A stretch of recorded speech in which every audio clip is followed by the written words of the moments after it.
एक बार गौतम बुद्ध अपने भिक्षुओं के साथ एक गांव से गुजर रहे थे। उस गांव में पानी की व्यवस्था न होने के कारण लोग परेशान थे। गांव के लोगों को पानी लाने के लिए बहुत दूर जाना पड़ता था। गांव के निकट बहुत बड़ा मैदान था, जिसमें छोटे छोटे बहुत सारे गड्ढे खुदे हुए थे। एक भिक्षु ने अपनी जिज्ञासा को शांत करने के लिए गौतम बुद्ध से पूछा कि गांव के इस मैदान में जो इतने सारे गड्ढे खुदे हुए हैं, आखिर उनका क्या उपयोग है? बुद्ध ने मुस्कुराते हुए अपने भिक्षु को जवाब देते हुए कहा कि प्रिय भिक्षु, इस गांव में पानी की समस्या है, इसीलिए गांव वालों ने पानी की खोज में ये छोटे छोटे गड्ढे खोदे हैं। इतना सुनते ही भिक्षु उन गड्ढों में पानी ढूंढने लगता है, लेकिन उसे पानी की बूंद भी नहीं मिलती। फिर वह गौतम बुद्ध से कहता है कि इन गड्ढों में तो पानी ही नहीं है। गौतम बुद्ध कहते हैं, तुम्हें वहां लोगों की भीड़ दिख रही है।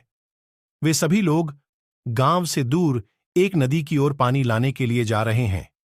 इस पर भिक्षु पूछता है कि क्या इस गांव के जमीन में बिल्कुल भी पानी नहीं है? गौतम बुद्ध कहते हैं, पानी तो है, लेकिन गांव में ऐसा कोई नहीं है जो पानी को ढूंढ सके। भिक्षु को बुद्ध की बात समझ नहीं आती। तब गौतम बुद्ध कहते हैं, गांव के लोगों ने पानी की खोज में ही मैदान में इतने सारे गड्ढे तो कर दिए हैं, लेकिन इसके बावजूद उन्हें पानी प्राप्त नहीं हुआ। तुम जानते हो ऐसा क्यों? इसका कारण यह है कि समस्या के समाधान के लिए सही जगह परिश्रम नहीं की गई है। यदि गांव के लोग अलग अलग कई गड्ढे करने के बजाय सही दिशा में केवल एक गड्ढा ही करते, जो कि 100 गड्ढों के बराबर होता, तो इन्हें अवश्य ही पानी मिल जाता। सीख।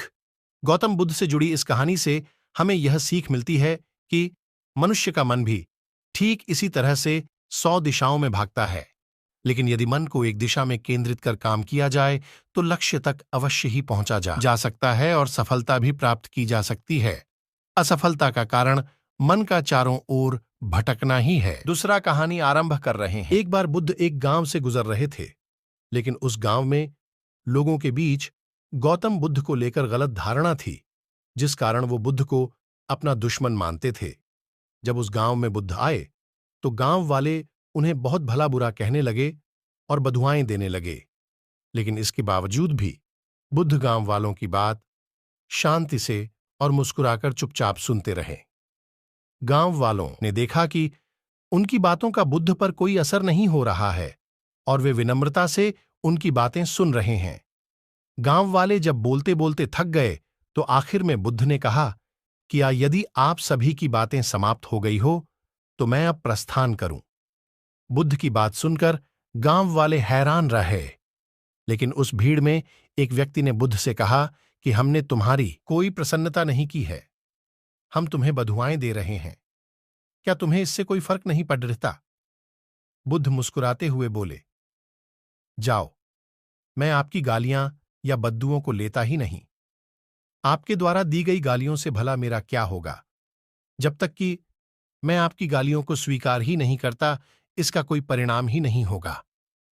जानते हैं, कुछ दिन पहले एक व्यक्ति ने मुझे बहुत सारे उपहार दिए, लेकिन मैंने उसे लेने से मना कर दिया।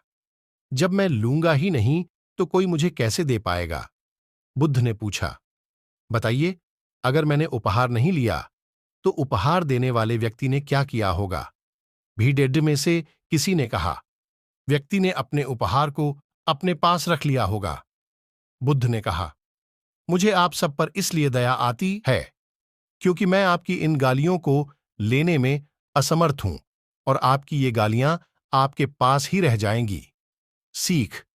भगवान गौतम बुद्ध के जीवन से जुड़ी इस कहानी से यह सीख मिलती है कि हम अक्सर अपने दुखों का कारण दूसरों को समझते हैं, लेकिन असल में यह हम पर ही निर्भर करता है कि हम वास्तव में क्या लेना चाहते हैं, खुशी या गम, उदासी या मुस्कान। यकीन मानिए, ये छोटी सी कहानी जीवन में एक बड़ा बदलाव ला सकती है।